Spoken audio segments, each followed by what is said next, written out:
नमस्कार दोस्तों, स्वागत है एक बार फिर से आप लोगों का समीर पाठशाला में। हम लोग डिस्कस कर रहे थे जोसेफ एडिसन के द्वारा लिखा गया एक वर्क जिसका नाम है सर रोजर एट होम। इसके बारे में मैं आपको पहले ही बता चुका हूं। पहला पार्ट हम इसका पहले ही डिस्कस कर चुके हैं। जिन लोगों ने इसका पहला पार्ट नहीं देखा है, लिंक आपको डिस्क्रिप्शन में दिया गया है, आप वहां पर उसको क्लिक करके देख सकते हैं।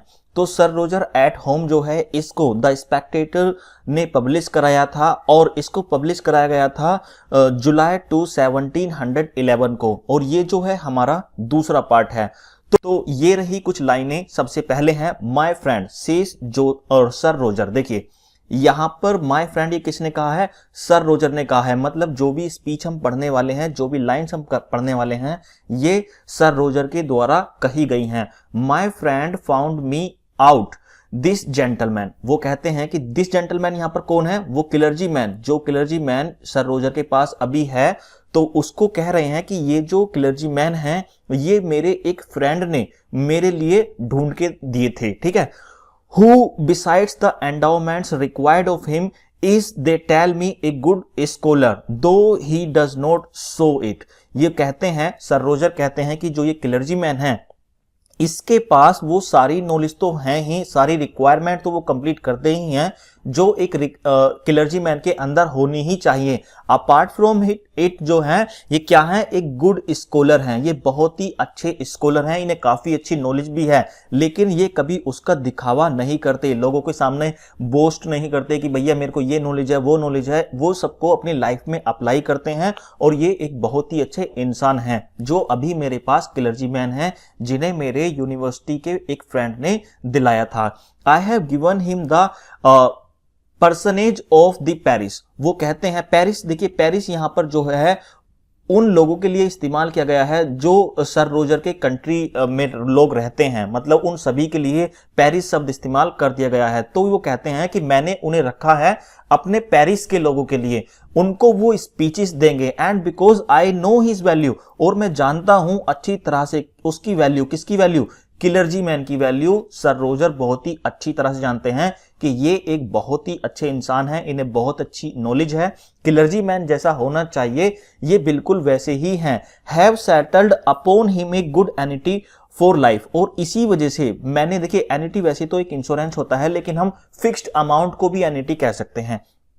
तो उन्होंने क्या किया है? एक फिक्स्ड अमाउंट, एन्युटी जो है वो एक फिक्स अमाउंट उन्होंने पूरी लाइफ के लिए उस क्लर्जी मैन के लिए निकाल के रख दिया है कि भाई ये अमाउंट है आपके लिए और इसे तुम इस्तेमाल कर सकते हो, या फिर एक फिक्स सैलरी के रूप में दे दिया है कि जब तक तुम मेरे पास क्लर्जी मैन रहोगे तो तुम्हें ये अमाउंट मिलता रहेगा। वैसे ये एन्युटी जो होता है एक फिक्स्ड अमाउंट को कहा जाता है। इफ ही आउटलिव्स मी, और यदि मेरी मृत्यु, सर रोजर कहते हैं यदि मेरी मृत्यु इनसे पहले हो जाती है, क्लर्जी मैन से पहले हो जाती है, he shall find that he was higher in my esteem that perhaps he thinks he is. और उन्हें पता चलेगा, यदि मेरी मृत्यु इन क्लर्जी मैन से पहले हो जाती है तो शायद मेरे मरने के बाद इन्हें पता चले कि मेरी नजरों में इनकी वैल्यू उससे ज्यादा थी जितनी ये सोचते हैं, जितनी ये सोचते हैं उनसे ज्यादा मैं इनकी वैल्यू करता हूं, क्योंकि ये बहुत ही अच्छे इंसान हैं। बढ़ते हैं आगे। He has now been with me 30 years। और यहां पर सर रोजर कहते हैं कि इन्हें मेरे साथ काम करते करते कितने साल हो गए हैं? क्लर्जी मैन को भी लगभग 30 साल हो गए हैं। ऐसा क्यों है? सर रोजर के साथ लोग क्यों रुक जाते हैं इतने साल? क्योंकि सर रोजर एक बहुत ही अच्छे मास्टर हैं। ये अपने साथ काम करने वालों की रिक्वायरमेंट को तो जानते ही हैं, साथ ही उनसे जुड़े हुए लोगों के बारे में भी पूछताछ करते रहते हैं कि भाई किसी को कोई दिक्कत तो नहीं है।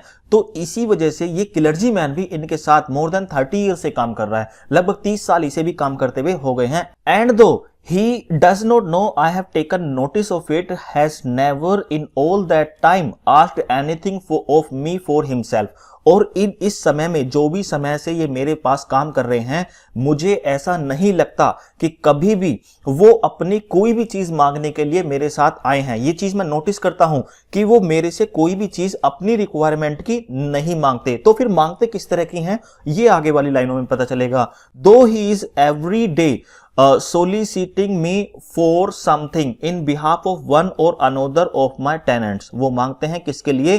किसी दूसरे इंसान के लिए मुझसे मांगते हैं कि सरकार ये इनको कमी है, ये इनको कमी पूरी कर दो, ये इस प्रॉब्लम को फेस कर रहे हैं, इनकी प्रॉब्लम सॉल्व कर दो। तो ये कभी भी अपनी प्रॉब्लम लेके नहीं आते। देखिए कितने अच्छे इंसान हैं, इनको प्रॉब्लम होगी ये उसको खुद से सॉर्ट आउट करते हैं। लेकिन अगर किसी दूसरे इंसान को ये प्रॉब्लम में देखते हैं, या तो उसको पहले खुद सॉल्व करने की कोशिश करेंगे या फिर उसके बाद में मेरे पास लेकर आएंगे। हीज पैरिशनर्स, और ये किसकी होती हैं? जो भी पेरिस के लोग हैं। ये शिकायतें या फिर ये परेशानियां किसकी होती हैं? जो भी टेनेंट उनके वहां पे रहते हैं या फिर उनके पेरिस के जितने भी लोग होते हैं, उनकी ये परेशानियों को लेकर आते हैं। कभी भी अपनी परेशानी क्लर्जीमैन मेरे पास नहीं लेकर आता है। There has not been a lawsuit in the parish since he was lived among them if any dispute arises। वो कहते हैं, जो सर रोजर है ये कह रहे हैं कि जब से मैंने इस क्लर्जीमैन को यहां पर अपॉइंट किया है ना, तब से कोई भी डिस्प्यूट, कोई भी लॉ सूट ऐसा नहीं हुआ है, मतलब कि ऐसा कभी कानूनों का उल्लंघन नहीं हुआ है कि लोग उससे तोड़कर काम कर रहे हों। अगर ऐसा कभी डिस्प्यूट हुआ भी है, कभी ऐसा डिस्प्यूट हुआ भी है कि लोगों ने यहां के कानून को तोड़ा है और उसको कोई ना कोई तोड़ने की कोशिश कर रहा है, they applied themselves to him for the decision. तो वहां के लोग क्या करते हैं, मेरे पेरिस के लोग क्या करते हैं, वो शिकायत करते हैं किससे? उसी क्लर्जीमैन से। और ये क्लर्जीमैन अपना डिसीजन देता है उन लोगों को, और वो लोग इनके डिसीजन को मान भी लेते हैं, और लोग जो हैं संतुष्ट भी हो जाते हैं इनके डिसीजन से। If they do not acquiesce in his judgement. देखिए एक्विएस का मतलब होता है संतुष्ट होना। यदि मेरे पेरिस के लोग जो हैं उनके जजमेंट से संतुष्ट नहीं होते, विच आई थिंक नेवर हैपन, मुझे नहीं लगता ऐसा कभी हुआ होगा, अबोव वंस और ट्वाइस एट मोस्ट, मुझे नहीं लगता इस 30 सालों के टाइम में ये एक या दो बार से ज्यादा कभी हुआ होगा, क्योंकि सभी को ये क्लर्जीमैन अपने आप से ही सेटिस्फाई कर देते हैं।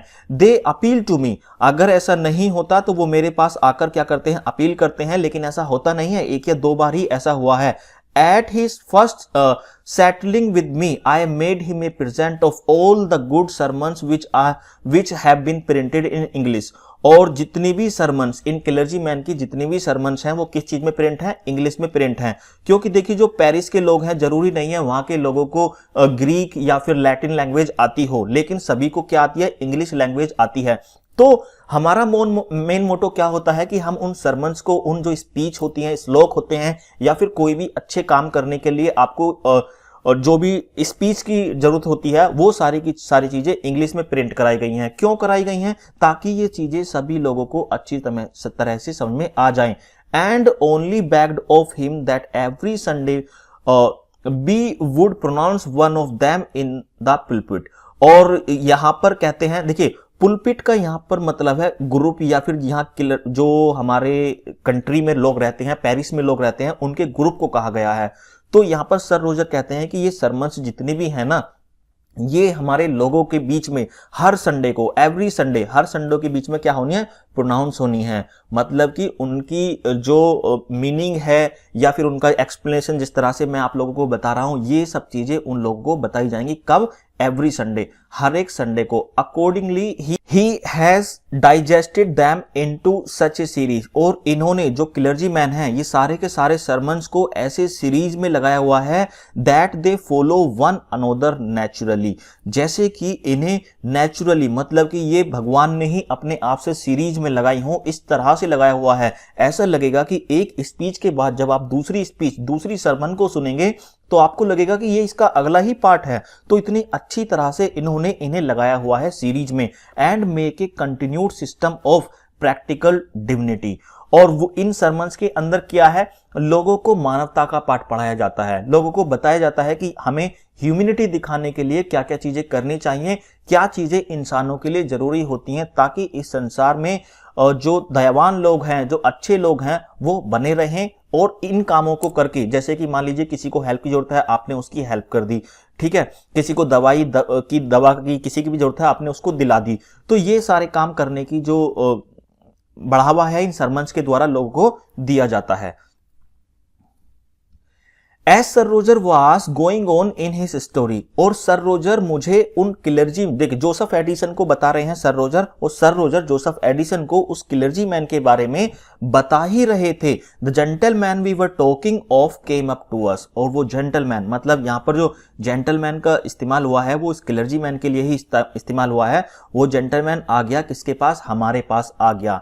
And upon the knight's asking him who preach tomorrow, और उनके आने के बाद जो नाइट है, मतलब सर रोजर ने उससे पूछा, किससे पूछा, किलरजी मैन से, कि भाई कल कौन स्पीच देने वाला है। For it was Saturday night, क्योंकि ये नाइट जो थी ना ये सैटरडे नाइट थी, तो सर रोजर ने उस किलरजी मैन से पूछा कि भाई कल कौन स्पीच देने वाला है। टोल्ड अस, तो उसने क्या करा, told us, he told us का यहां पर मतलब है कि उस किलरजी मैन ने बताया। The bishop of Saint Asaph in the morning, मतलब मॉर्निंग के समय में bishop of Saint Asaph speech देने वाले हैं। And doctor South in the afternoon, और दोपहर के बाद जो स्पीच होगी उसको डॉक्टर साउथ देंगे। He then showed us his list of preachers for the whole years. देखिए वो किलरजी मैन जो है कितना एक्टिव पर्सन है, उससे पूछा गया था कि कल कौन स्पीच देने वाला है, तो उसने क्या किया, उसने पूरी साल की लिस्ट दिखा दी कि एवरी संडे कौन कौन जो प्रीचर्स हैं हमारे पास और कौन कब स्पीच देगा, उसने पूरी साल की लिस्ट दिखा दी। Where I saw with a great deal of pleasure, और जिसको देखने के बाद सर रोजर को एक बहुत ही खुशी मिली। क्यों, क्योंकि देखिए इस इंसान ने, इस किलरजी मैन ने पूरी साल का ब्यौरा रखा हुआ है, इससे कभी भी कोई भी चीज पूछी जाए तो ये क्लियरली उसका जवाब देगा। इन्होंने मांगा था ना कि क्लियर वॉइस का होना चाहिए, कोई भी चीज वो बताए, तो देखिए कितनी आसानी से इसने पूरे साल की लिस्ट उन लोगों को दिखा दी। आर्की बिशप टिलोटसन, और पहले जो उन्होंने नाम पढ़ा वो था आर्की बिशप टिलोटसन का। बिशप सोंडरसन दूसरा नाम था बिशप सोंडरसन का। डॉक्टर बैरो, डॉक्टर कैलेमी, ये नाम थे कुछ ऐसे जो प्रीचर्स के थे, उन्होंने पढ़े, सर रोजर ने पढ़े। With several living authors who have published discourses of practical divinity, और ये सारे नाम ऐसे थे जिन्होंने प्रैक्टिकल डिविनिटी, जिन्होंने मानवता को ऐसे ऐसे उपदेश दिए हैं या फिर उन्हें जो ह्यूमैनिटी वाले काम होते हैं उन्हें करने के लिए प्रेरित किया है।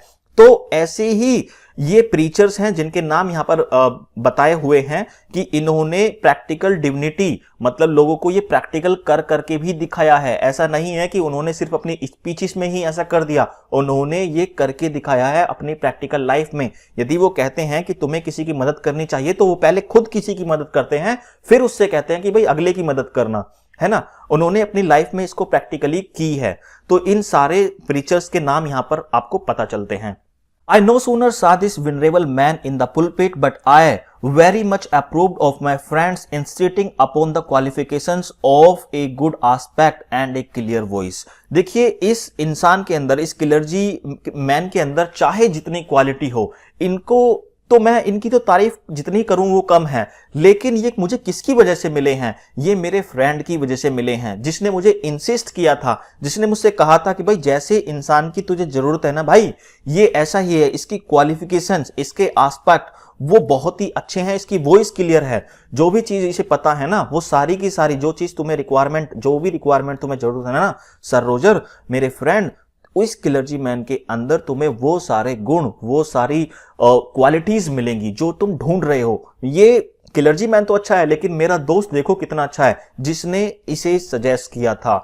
For I was so charmed with the gracefulness of his figure and delivery, और मुझे जब भी मैं इन जो जेंटलमैन है, जो ये क्लर्जी मैन है, इनकी कभी भी स्पीच सुनता हूं ना, एक तो ये फिगर बहुत अच्छे हैं, फिगर मतलब एक तो ये इंसान बहुत अच्छे हैं, और इनकी डिलीवरी तो भाई वाव है। जो भी चीज, ये जो भी स्पीच देते हैं लोगों को ऐसी देते हैं कि वो ऐसा लगता है कि जो वो इंसान सुनना ही चाहता है, जो वो इंसान चाहता है कि कोई मेरे लिए बोले, उसके दिमाग को रीड करने के बाद ये अपनी स्पीच देते हैं। तो ये बिल्कुल शांत कर देते हैं उस इंसान को, बिल्कुल संतुष्ट कर देते हैं, लोग इनकी बात मान लेते हैं, कितना अच्छा है। तो ये मुझे क्या देता है, चार्म देता है, ये मुझे खुशी देता है। As well as the discourses he pronounce, और जैसी चीजें हैं, जो भी चीजें ये प्रोनाउंस करते हैं, जो भी चीजें लोगों को बताते हैं, that I think I never passed any time more to my satisfaction, और मुझे उस चीज को सुनने के बाद ऐसा लगता है कि जो सेटिस्फैक्शन मुझे इनकी स्पीच देती है वो शायद दुनिया की कोई भी चीज मुझे इतना सेटिस्फैक्शन नहीं देती, क्योंकि इनके अंदर वो क्वालिटी है। ये देख लेते हैं कि ये सामने वाला इंसान जो है ना क्या सुनना चाहता है और उससे वो करवा भी लेते हैं जो ये खुद चाहते हैं, और सामने वाला भी संतुष्ट, और ये जो करना चाहते थे इन्होंने वो भी कर दिया। तो ठीक है, तो ऐसी स्पीच को सुनने के बाद सर रोजर को ऐसा लगता है कि भाई मुझे नहीं लगता इससे ज्यादा जो सेटिस्फैक्शन है मुझे लाइफ में कभी भी मिला होगा। A sermon repeated after this manner is like the composition of a poet in the mouth of a graceful actor. और ऐसा लगता है कि जो सरमन्स हैं, जो भी ये लोगों को बताते हैं, जो भी ये लोगों को डिलीवर करते हैं, जो भी ये लोगों को प्रोनाउंस करते हैं, ऐसा लगता है कि ये किसी बहुत ही अच्छे राइटर की कंपोजिशन हो, किसी पोएट ने, किसी अच्छे से पोएट ने इसे लिखा है और किसी बहुत ही बेहतरीन राइटर ने इसको प्रोनाउंस किया है, बहुत ही बेहतरीन राइटर ने इसको परफॉर्म किया है जब ये लोगों को स्पीच अपनी देते हैं।